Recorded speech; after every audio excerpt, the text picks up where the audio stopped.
That's the thoughts and the intentions of kaning basahin. Only God can do that. Your intentions and your thoughts. Only God can see it. And it's very important to God. What is your motive in serving the Lord? Because God doesn't look at what to do. It's looking at the motives. Why are you doing what you do? Next slide, please. Anong battle cry natin? Be ready for the battle. Praise God.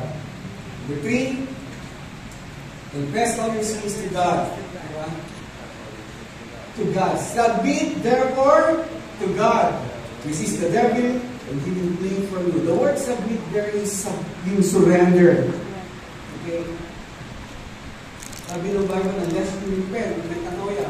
Repentance means, dito ka pupunta, you turn away, you're going away from God. Repentance means metanoia, you turn and you start to go back. Amen? Repentance. You have to surrender. Alam mo, may kinasa na isa lang. Sabi sa kanya, you surrender your life to God. And God will know all your anxiety. Cast all your cares to me. Sabi sa Bible, your cares to me. The reason why you're so full of loneliness, depression, you have anxiety, why you're living independent from God. God wants you to surrender everything to God. Amen? And trust God that His best intention, His heart is always for your well-being. That's love. God is looking for the well-being of the other person. That is love. Always looking for you, and His heart is to be for the well-being.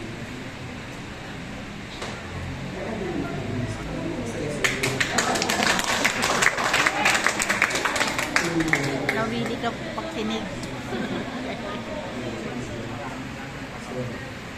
Draw near to God, and He will draw nigh to you. You cleanse your heart. Does the Lord cleanse me? That is something that is so powerful.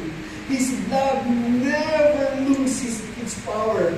When you come to God, sabi sa Bible, He will cleanse you and He will forgive you. Amen? Amen.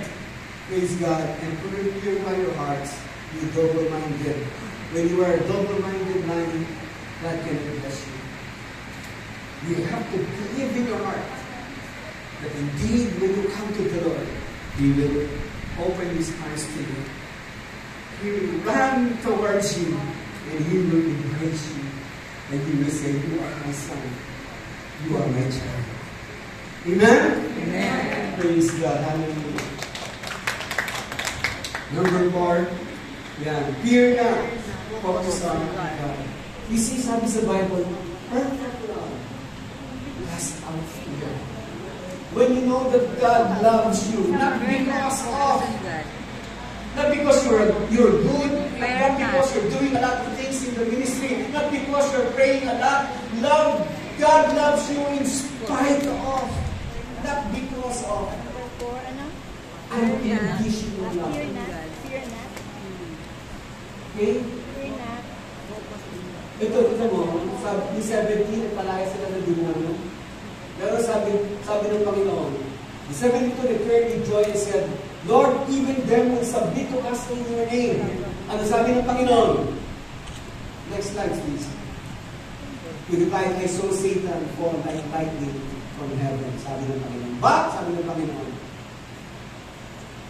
nakita ko nga si Satan bumagsak. Kasi sabi niya, pero sabi ng Panginoon, I have given you authority. I have given you authority to trample on the snakes and the person. And overcome all the power of the enemy, nothing will harm you. Yung next verse daw pa, yung sabi niya, however, do not rejoice that the Spirit submit to you. Saan daw tayo mag-rejoice? Rejoice that your names are written in heaven. That's the thing that we should rejoice.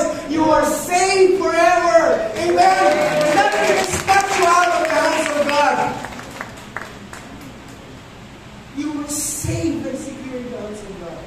That's something that we need to rejoice. That because God is using us mightily. Because, we could rebuke the devil and then we will, tatakbo agad na rin mo ni Matuli. No! God said, no, you rejoice because your name Written. is written in heaven. Heaven knows your name. Diba? Heaven Ito para namin ang Panginoon.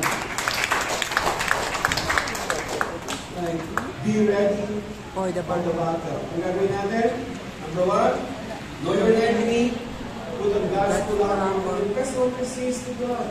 Fear not. And then fear not. Focus on God. You are a child of God, forgiven, sanctified, justified, and highly favored of God. Praise God. Go and conquer for God. Amen? Praise God. Neither beings, kasayin natin.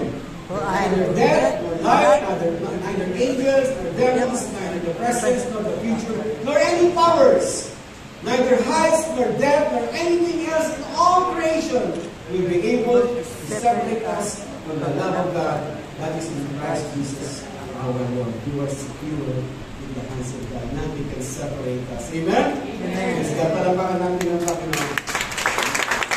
Praise the Lord. Okay. Now, the presence of God removes the power of darkness. Amen? Praise God. In the presence of God, there is liberty. It removes darkness in our lives. Light and darkness cannot live in one place. When there is light, darkness vanish. Amen? Amen. Praise God. Be ready for the battle. Praise God. Neither height nor depth, nor anything else in our creation will be able to separate the battle. Next go. Si Bob. Be ready for the battle. Praise God. God bless you, folks. May gagawin na tayo. Since, we're going to do some deliverance, kailangan mo natin. May mga papel na kasi natin. Mamaya susunugin na. We will not do it by group, okay? I want you to go to a private place. Mag-iwalay kayo. Because you will write something on the piece of paper that will be given to you. Oo. Yung mga Bawal yung gawain ninyo. Bawal. Spirit of anger. On your booklet,